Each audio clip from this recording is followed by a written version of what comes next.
On this day a year ago, Gameloft released the first expansion update of the series' history, Asphalt Legends Unite.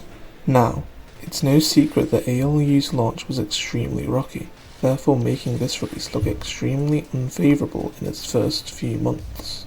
However, now that an entire year has passed, I wanted to look back on the long-term transition over to ALU, and if it was a good thing in the long run, or if it was a huge waste of time and resources used for a game that didn't need changing. First, let's start with the brand new graphics and visual style. The most immediate difference that one would notice when comparing the two versions were the graphical and aesthetic changes made to the game. With the use of an updated game engine, the developers were able to introduce graphical elements that weren't possible previously. The main feature being the inclusion of dynamic lighting, reflections, and shadows. Some other graphical elements also look a lot cleaner, the best example being ramps. They just look so much more natural to how they looked in Asphalt 9, which look alienating in comparison. Unfortunately, improvements to graphics translate into a hit in performance and battery life. As you may recall at launch, the performance of the game on most devices was catastrophic.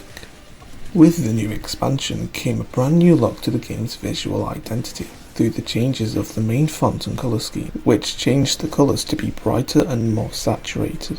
When the expansion was first announced, this was by far the aspect I was most critical of. It seemed that the main consideration in this redesign was to make the game look as cool as possible, which also made it seem that the target audience they had in mind for this were 10-year-old boys. Even after a whole year, I still think Asphalt 9's far more sensible approach to its design language was a better choice. Next, I wanted to mention the features, both at launch and those added in updates. Simply by being an expansion to an existing game, ALU's launch featured a collection of some of the biggest community requests, crossplay between all platforms, an update to the garage levels and private lobbies, among numerous others. Although it was satisfying to finally get these features, it is also worth considering that saving these things for a big update wasn't the right call. For example, postponing any change to the garage levels, which hadn't had any update in 4 years, just to save it for this was not a good move, especially since it was such a large concern.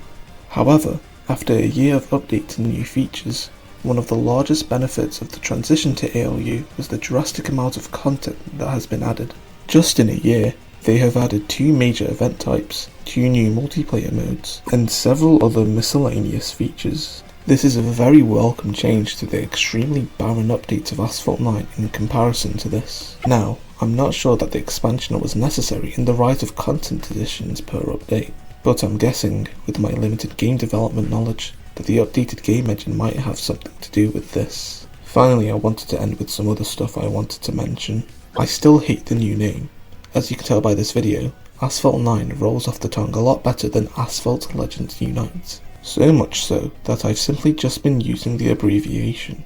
Alongside the needless visual style changes, renaming the game simply because of one feature at launch is a ridiculous idea.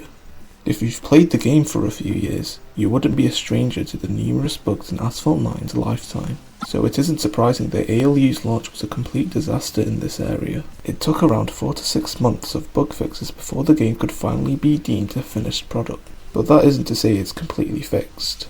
There is a document led by one of the community members that notes bugs that have been present since day 1 of the expansion, and continues to grow with each update. Again, knowing the history of Asphalt 9's bugs, I can't blame the expansion alone for this. And finally, on the topic of expansions, ALU's existence sets a precedent of the future of the series, to which there isn't any.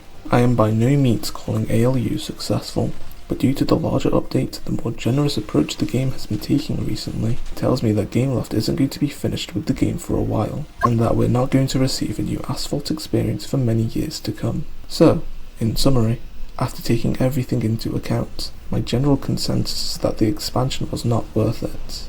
Asphalt 9 was still one of the best looking games on mobile, and all of the other features did not need to be postponed for a large update. But what do you think? Let me know in the comments, and thanks for watching.